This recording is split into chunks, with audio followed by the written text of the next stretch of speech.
Hello, welcome to this latest video going through the technical outlook for the dollar index and the euro dollar with Hantec Markets. I'm Joe from Signal Center. I'm just going to take a look at these really important markets for FX, and I'm sure they're being well watched by a lot of you traders out there. So let's have a dig into where the latest price action is and where it could be going also over the short to medium term.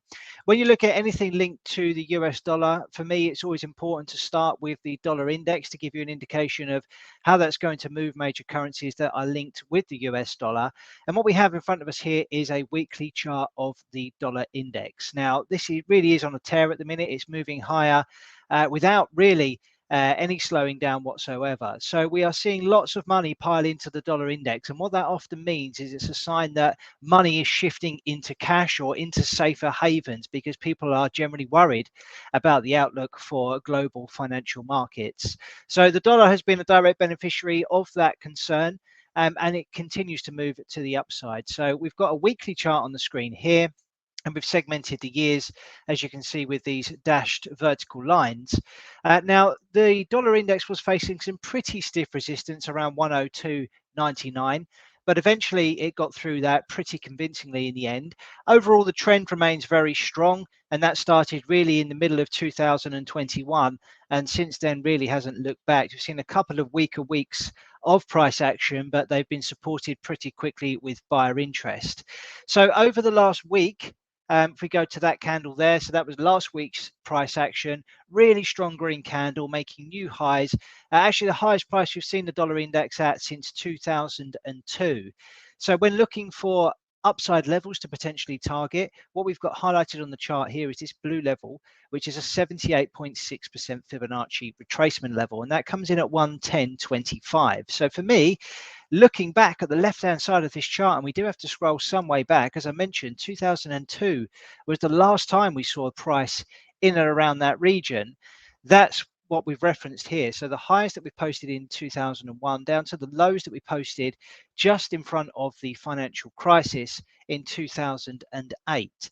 So we also have some resistance here potentially, this key low that was posted in September 2001. So we've got a bit of a confluence of resistance levels to potentially target here on the dollar index. So for now, it looks like there's going to be no slowdown in the demand for the US dollar, and it looks as though higher prices are set to persist towards that 110 level.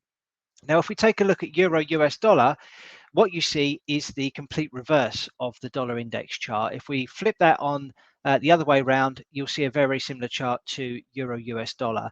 So some really big levels have been taken out here in the last couple of weeks. Last week, we posted a significant red candle with lots of losses posted last week, as you can see here. We took out this key support level, which emerged at 103.40. And that had held up price for some considerable period, really, going back here to the end of 2016. And even if you scroll even further back, again, we're making lowest prices that have been seen since 2002, very similar to what we just saw on the dollar index chart. Now, if we bring that into focus, into picture, we can see here the lows that we posted back in October 2000. We've got a bit of a base here to consider, which may offer some support on the downside for euro US dollar. So what levels are they? Well, let's have a look. We've got the 78.6% fib level here at 0.9901.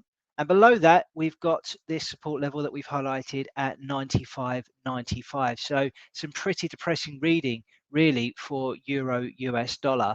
Now, this formed a really large top pattern over a number of weeks, as highlighted here by this head and shoulders top pattern, and prices continue to move to the downside ever since. When looking for targets using head and shoulders tops, we often use the measured move approach.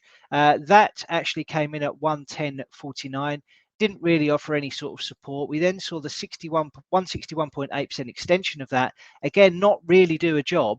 And the last level that I would potentially look for is the 261.8 extension, which comes in at 1.0005. So just ahead of that parity number.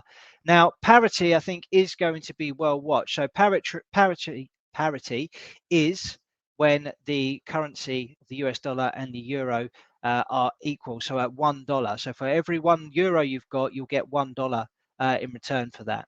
So again, highlights the real weakness here that we're seeing in euro US dollar. So we've got this level highlighted here in red. We're not very far away from that. I wouldn't be surprised, given the weakness that we've already seen this week, down by 0.83% as things stand, if we do actually make an assault at that parity number at some stage this week. Now, that may actually lead to some sort of speculative buying amongst euro speculators, because obviously this is heavily oversold at the minute, as we can see with the RSI down here, currently trading at 26.6. Now, that isn't the lowest level the RSI went down to in recent weeks. In May, we actually got down to lower levels of around 24.5. So what that means is that we're actually seeing some divergence on the price chart. And what divergence means is where we're not making lower lows versus the low that we made in May. So by showing a bit of resolve here, we're seeing a bit of divergence. We're also fast approaching this parity level, so there could be some indication that the momentum on the downside is set to stall. Now, this is highly speculative because clearly the overall trend remains very, very weak indeed. But if you are a speculator, if you like higher risk trading opportunities, or you like scalping markets, then that parity level could be a really interesting figure to watch if we get there this week. So if we get down to 1-for-1 on euro and US dollar, that may trigger some speculative price movement on the upside.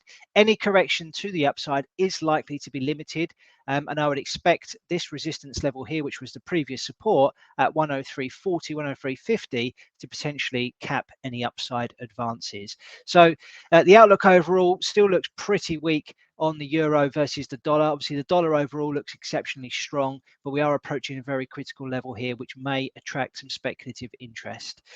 Hopefully that was useful. Good luck if you are going to attempt to trade that particular support zone, and I'll be back next week with another video. Take care. Bye-bye.